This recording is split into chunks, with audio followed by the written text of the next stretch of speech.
Welcome to Winners on a Wednesday. This week we've got two absolutely awesome guys in, a great couple. We're going to be talking about rent to rent. So please welcome onto the show, Jordan and Jess. Thank you very much for bringing us down here, Samuel. Really good to see you again. So you guys are killing it at the moment.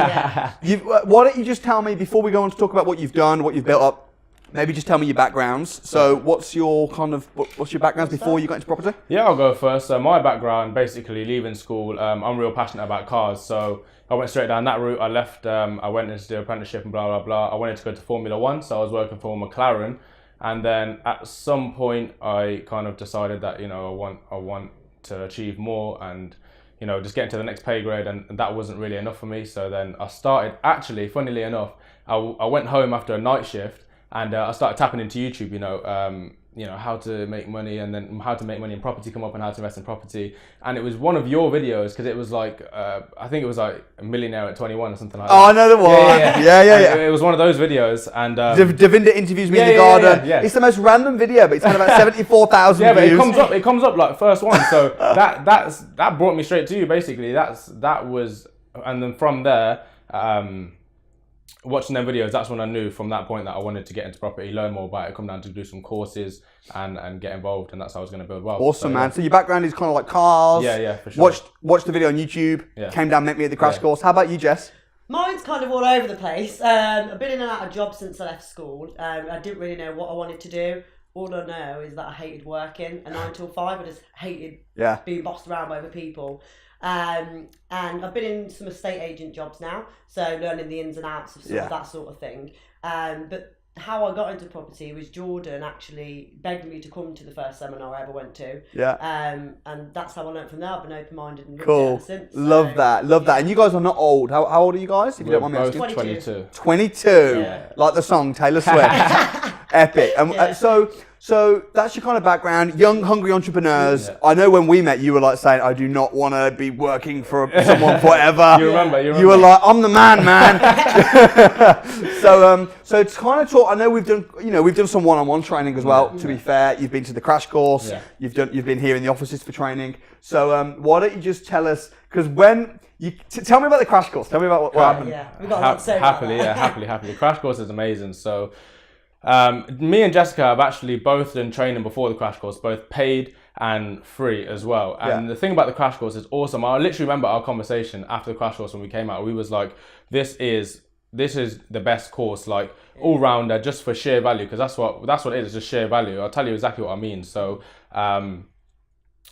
we've paid thousands of pounds for courses in the past, and nobody has ever shown us like, okay, so here's Rightmove, and here's how you find a deal step by step. This is what you click on. This is what you do. This is how you find it for a HMO, a single let, a lease option. I didn't even know finding a lease option was possible on Rightmove. I didn't know the technique, did not know how to do it. And then also, at previous courses, people tell you sort of what to say and stuff, but it's kind of like there's always a mist, a bit of a cloud, what if somebody says this, what if somebody says that? But I know at your course, you literally just pick up the phone and do it there and then live on several occasions. You just pick up the phone and you just go for it. Some good response, some bad responses, real life, and we can see how you react to it. And for me, that was just a massive learning point. I'll never forget it. Oh, I literally remember it. I appreciate that, bro. You know what? Respect, bro. Respect. No worries. I try my best. How about you? Do you feel the same? Yes, for me, 110% yes. There was another thing that I remember. You said big energies, big money. And you actually said, whoever's a millionaire, come up on stage with me right now. And I immediately ran, and Jordan immediately ran, and we were doing all that silly dancing on stage. And you really made us feel like really confident, because we would never do anything like that. I know I wouldn't get up on stage and dance like an idiot. But you just made us feel like it was a really safe environment, and you could do anything. So that's how you made us feel. Absolutely, because there's a time to be serious. There's a time to have fun, and if you're not getting out of your comfort zone, how are you going to pick up the phone and do a deal? Exactly. And that helped us a lot, because it did help us pick up the phone, didn't it? So it was a massive point for us. And I would say as well that the crash course is not just a property course. It's a phenomenal experience, because our goal ultimately is to become wealthy, right? And I remember at the crash course, towards the end, you were teaching like the fundamentals of wealth. So like bank accounts, how to set up your bank accounts, how many to have, this sort of thing, and then like to pay yourself first and that sort of thing. So that really helped us out as well. So awesome. we took a lot from the crash course. I love that. I really appreciate that, guys. And then after the crash course, I know you started implementing, you started putting together your business plan,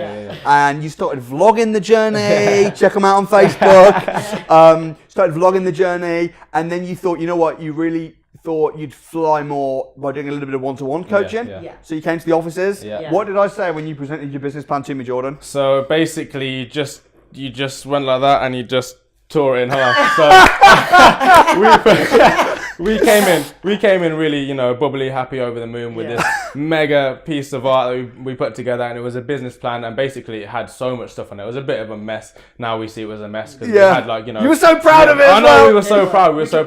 He was like, you're going to do this, I'm going to do that. There was SA, rent to rent, lease options, BMV, deal packaging, a lot. And then you just basically goes, guys, tore it apart, and he goes, look, we just narrow it down, focus on something, and we went with rent to rent altogether, and very quickly after that we started getting results. Man, when we focused and honed it in, we because you had all these, because the thing is, sometimes with property, especially when you start going on property courses, you can be like a kid in a sweet shop, because you can be like, that's a great strategy, that's a great strategy, exactly that's good. We didn't want to like spare any, we wanted to just do everything. Or like, and they say if you try and chase 2 rabbits, you'll catch none. Because so when you just say, you know what, forget that. What focus is focusing on one thing at once until successful, and then you can then see what's next. And you know, I think that was what I gave you was good advice, because it's clearly worked. Because now you've how many rent to rents? We've got 5 now. 5 rent to rents. High five, man. Thank you. And on average, how much is each rent to rent kind of bringing you in profit? So on each one, I would say around 750, between 700 and 800 pounds, all of them. So in total, once they're all fully let, will bring us about £4,500. That's incredible. So it's nice. And you say once they're all full out because you've literally, I mean, you're picking up the keys to one. They came in like 2 months. A lot of them. We took our first one in November. We're now in January, so 2 months. We've just signed for 2, so they're coming within the next couple of weeks. We've got 2 fully let. One's going through a refurb, and it's already got loads of viewings coming in, so that'll be fully let real soon. So. And I remember seeing the pictures on Facebook when you first got the property, you got the keys, and then like a couple of weeks later, there's another picture where you're there outside the house going, it's fully let. You know, it's a good feeling, man.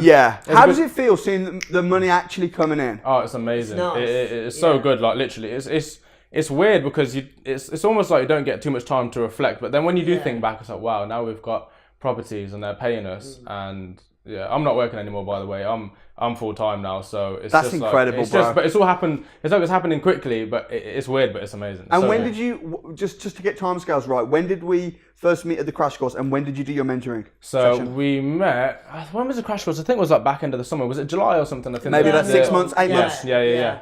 We done our mentoring soon after that. Was like September, October. Yeah. Very quickly after, And then we got our first deal in. We got 2 deals in November, and then 3 in January. Fantastic. Fantastic. That's so exciting. So you've now quit your job, because I mean, £4,500 a month. That's a pretty decent. I mean, for some people that's 2 salaries. And that's not quite fully passive, but it's close enough because you're managing them yourself. Is that right? We are at the moment. And where are these properties? They're all in Coventry. And where do you live? Coventry. Fantastic. Because that's another thing. You know what? I teach that it doesn't have to be close to where you live, because it might just so happen that you live in an area which isn't particularly good for you. So don't rule out investing elsewhere. But I think sometimes people take that to the extreme, and then everybody's looking like really far up north. Or scattergun, which can work. But I think it's really good to see people actually in their own area with one strategy. Smashing it out the park. I mean, Coventry's not too far from I go to church in Coventry. I mean, I know you've even joined us. We met there. So, you know, tell me how are you finding these properties? Who are the landlords you're speaking with? Give me some advice. Give us some nuggets. So we've got how many different landlords? There's 3 different landlords. So 2 of the properties have come from direct to landlord, so that was through direct mail campaigns. And the other 3 have all come through agents. So we call up agents, find the properties we like on Rightmove, call up the agents, go for viewings with them, build some rapport, let them know, you know, that we're serious about what we do and we're looking to take on a lot of properties. And then then they just they basically could trust us, and we went ahead with the first one that went really well, and then they gave us 2 more. So incredible. You know what I always say: a good relationship is better than a good deal. Yeah, because definitely. I mean, if you think about it, you're now making $4,000 plus a month from just 3 landlords. Yeah, exactly. Three Exactly. people. And there's 7 billion people on the planet. It's so true. And on many occasions, landlords have more than one property. So the first landlord we got the property from, he gave us the second one after that, and he's got about 20 in his portfolio. And it just so happens that those 2 weren't let at the time. But now that he can see that we're adding value to his house, we've decorated the place, and he can trust us, and we're doing a good job. Yeah. You know, I think he'd be willing to work with us even more in the future. Yeah.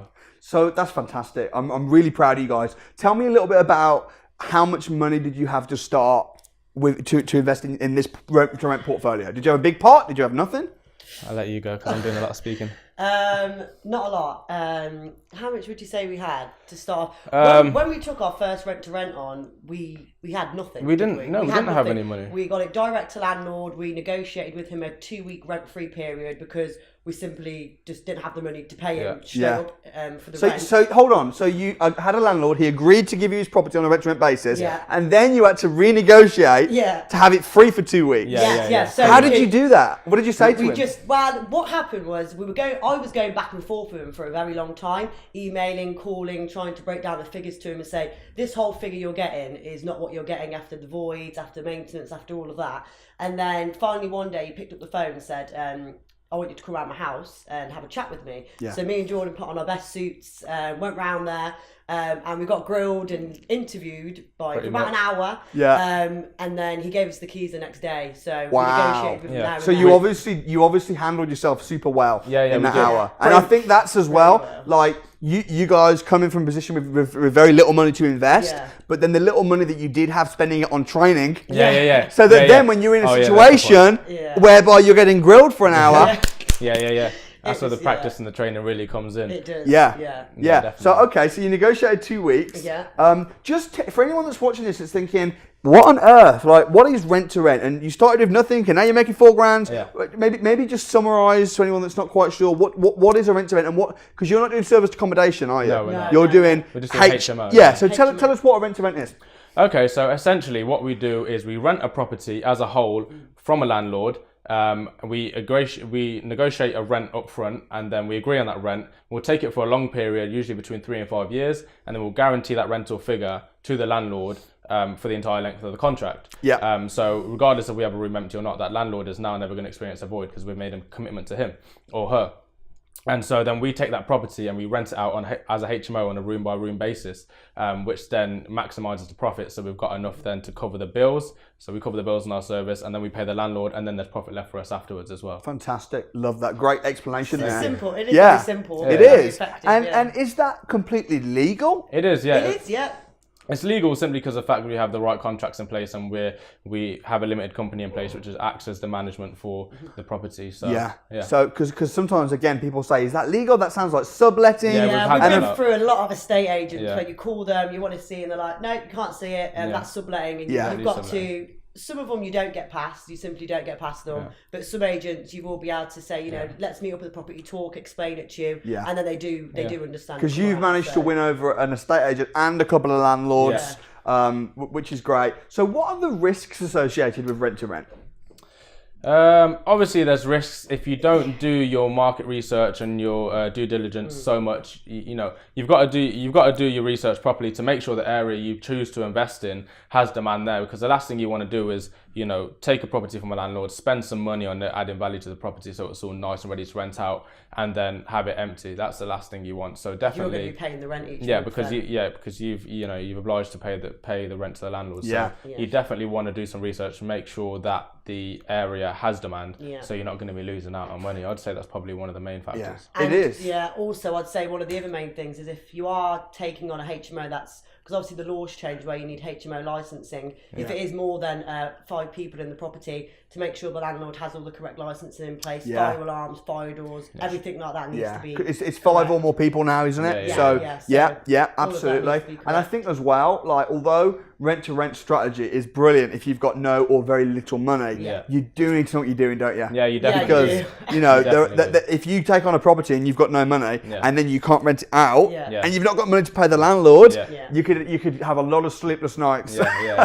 So you've done it really well. You know, you've done your market research. You're operating in an area that you know because you live there. Yeah, exactly. You've been trained. You've got the correct contracts, and then it's a case of just ready to smash it out the park. And then you just learn with everyone as well. We've learned so much from doing the first deal. We learn new things on every deal.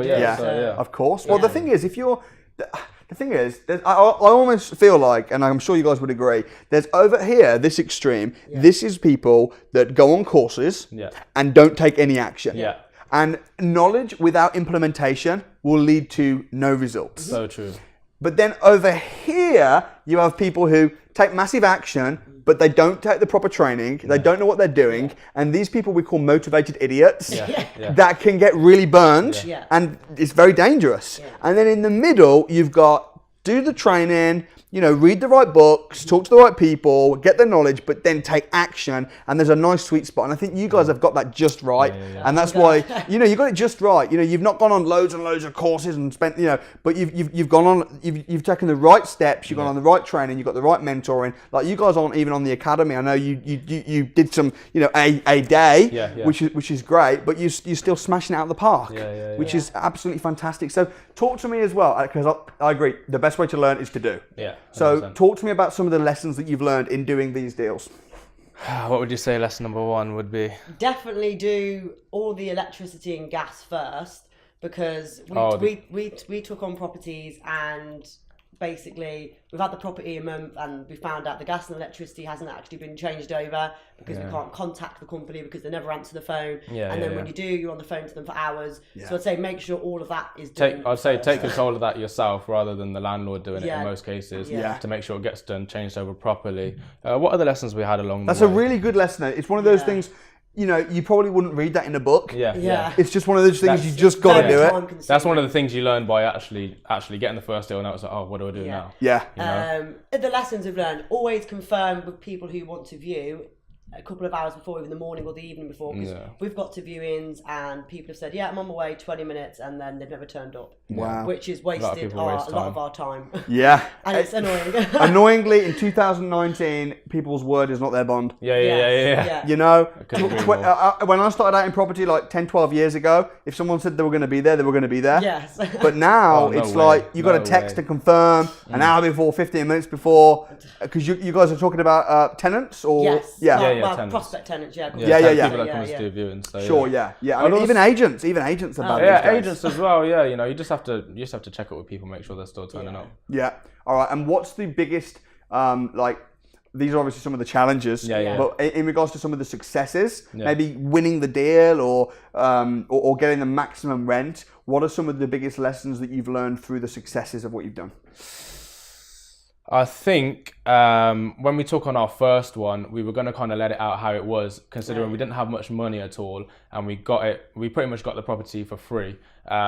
And then we decided to use credit cards and whatnot and actually do the property up, get it painted and whatnot. And we found that definitely spending some money on the property was a good point for us, because now we do most of them, we'll paint most of them, because you just get it rented out so much quicker. People come around, they appreciate the facts, the little touches that you put in the rooms, the photos and stuff. They really like it. So I think that stuff is really important for getting it let out. It really helps. So that helps to our success in regards to renting the rooms out quicker.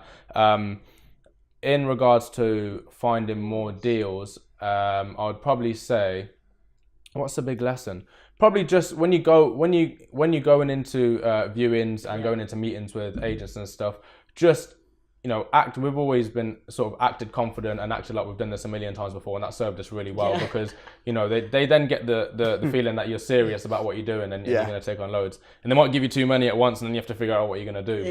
But I think being confident. Be confident, have good posture, because you might think I'm saying the wrong things, but they don't know what you're planning on saying in the first place. I love that. So be confident, get the right skills, gas, get the utilities, sort the utilities out, confirm appointments. Yes. How do you spot a good, like, what are you looking for next? So what is a good deal with rent to rents?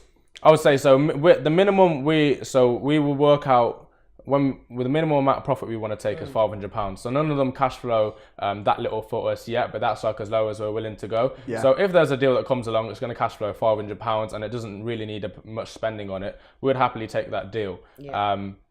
But yeah, what we do is we work out sort of, you know, so the ones we've got at the moment, the cash flow is £700-800. That's great. How much do we need to spend on them? So we work out basically.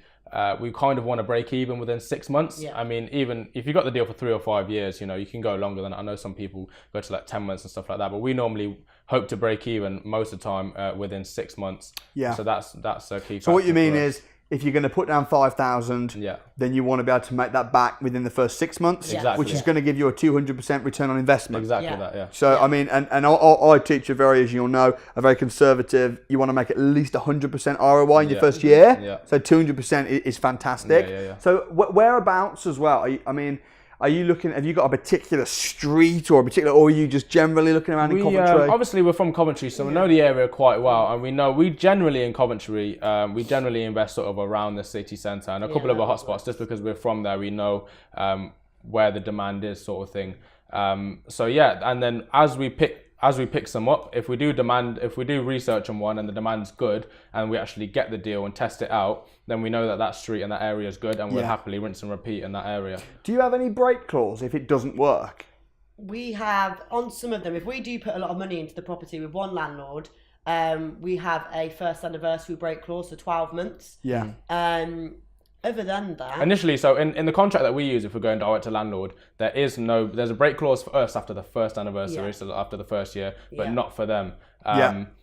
And then when we go through agents, they usually like to put a break clause in for 6 months in case the landlord's not happy or we're not happy. But because we're prepared to spend money, add value to the property, we explain that, and then we try and we'll get at least a 12-month break clause so that we don't lose out on any money that we've invested. Yeah, sure. So basically, the ideal setup is if you have a break clause, so you're going to say to the landlord, look, I'm spending 2-3 grand. Doing this place up, it's a bit dirty. I'm going to paint it, and that's my commitment to you to show that I'm serious. However, if after a year I want to pull out because it's not renting out as well as I thought, I want to have a break clause. It's a 5-year contract, but a break clause to pull out. However, I will leave you the property in better condition than I took it on. So is that the kind of thing that you go for? That's exactly what it is, and they're happy with that because essentially we are literally adding value to their property, which they own. And in most cases, you know, we're putting furniture in and stuff like that. And the reality is, when it comes to the end of the deal, I can't see us bringing around a van and taking all that furniture back out and moving it to another house. So they're most likely going to get to keep the furniture as well. But that's a really good point, because if you say, look, and I'll furnish it and I'll leave you with the furniture, it's like, oh wow, that sounds great. But come on, let's face it, in 5 years' time, you're not going to want it anyway. We're not going to want it. No, that's fantastic. So what kind of contracts do you use then for rent to rents? Because I know that's a really important issue. Yeah, so we've got it's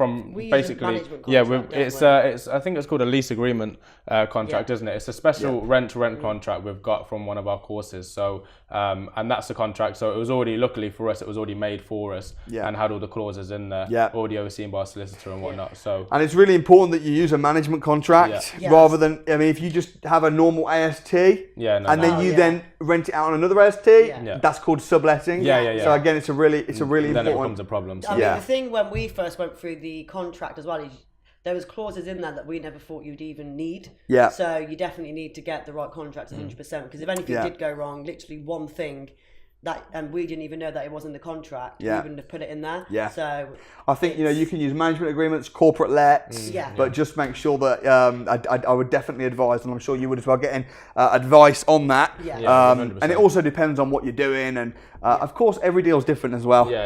I mean, with lease option agreements, you need a solicitor. With rent to rents, you can use it again and again, but it's got to be right. That's exactly it. So what's your what would be your biggest advice for someone who was in your shoes 6 months ago that was thinking, I really want to get my first rent to rent deal? What would you advise them to do? You just need to keep motivated, do your research, go to as many courses and meet as many people as you can. And for us, it was really getting around the right people and basically connecting and meeting up with people who were in our industry of what we wanted to do. So we met up with a load of people who were doing like rent to rent, and that's how we basically sort of got our answers to our questions that were kind of just the last little questions that we needed to get that bit further. Yeah, just speak to somebody who's already doing it, you know. So I would say networking is vital. We literally just recorded a YouTube video on this the other day, and we were saying how vital it is to just stay motivated, keep on going for it, and find people that are in your field doing what you want to do. Have the conversations with them, because when it comes to getting a deal, you're going to be like, oh my god, what do I do now? And if you've got people, there will be people at your local events and stuff that are doing rent to rent, or even HMOs in general, and they'll be able to advise you on the next steps and how to go about this and that. So I definitely say, you know, build some good contacts. No, that's great. So your business plan 6 months ago, we ripped it up, and we started again, and we said we're going to focus on rent to rents. We actually, I think we said from memory, when you're making about 4 or 5 grand a month. Perhaps we can then move on to another strategy. So what's next for you guys? So we've got a pretty big vision for this year, actually. We actually want to get to 48 rent-to-rents by the end of 2019. Wow. So we want a lot. So we really have focused on rent-to-rent, and now we want to go for it. So this year, by the end of this year, we want 48. That'll be turning over a million plus, and that's one of our goals as well. And then also at some point in the year, we want to be able to step back a little bit, hire somebody to sort of take care of the management, the viewings and stuff like that, systemize it so we can step back and then take on another strategy. We're not sure what yet, but we definitely want to start buying. Well, sounds to me like you're super laser focused. So, which is, right now, and you're now getting results. Yeah, definitely. Talk to me a little bit about mindset, because I think that one of the reasons I think most people fail is because they talk themselves out of it. They have a bad mindset, a can't do attitude instead of can do attitude. How important has that been to you, and what advice would you give around that? Fundamental, absolutely fundamental. I mean, both Jessica and myself, we both write down our goals every single morning and every single evening. So first thing we wake up, last thing before we go to bed. I personally have 19 goals, and I know them all off by heart. I write them down, and that helps me stay focused, because, you know, I've got a very positive attitude, and just listening to audiobooks, reading books about business and the industry, also about mindset and how to stay positive from other influential people out there. And it's just so important just to stay motivated, and just have the can-do attitude. Just vision sort of where you're going. Know you can do it and it's possible, and then map out a plan of what you've got to do to get there. I don't think you can really do it without being positive and knowing you can do it, and believing in yourself. So. It's also good that we have each other as well, because if I ever feel down or I'm not doing something, you know, he gives me a kick back up, and likewise. So it is good that we do have each other for motivation as well at the same time. And we're both on the same mission. We're both on the same mission. Love that. You guys are an awesome couple.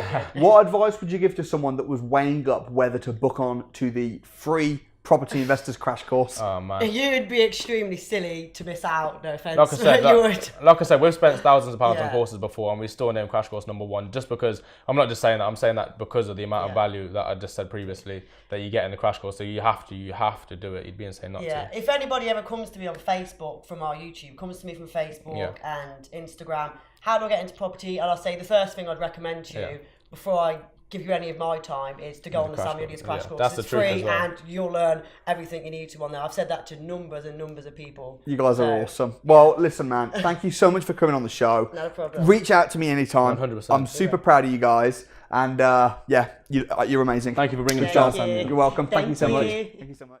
My name's Samuel Leeds. Thank you for watching Winners on a Wednesday. Every single week, we interview our success students for your inspiration. You can watch more right here on the playlist. There's a whole playlist of them. But what you'll notice is every single winner on a Wednesday, it always starts with them coming to my 2-day crash course. So if you would like to be a winner on a Wednesday, literally come on my crash course, and who knows, in 3 months' time, you could be here in my offices on this show as a winner on a Wednesday. So get yourself booked on the crash course, watch more, have fun. I'll see you next week.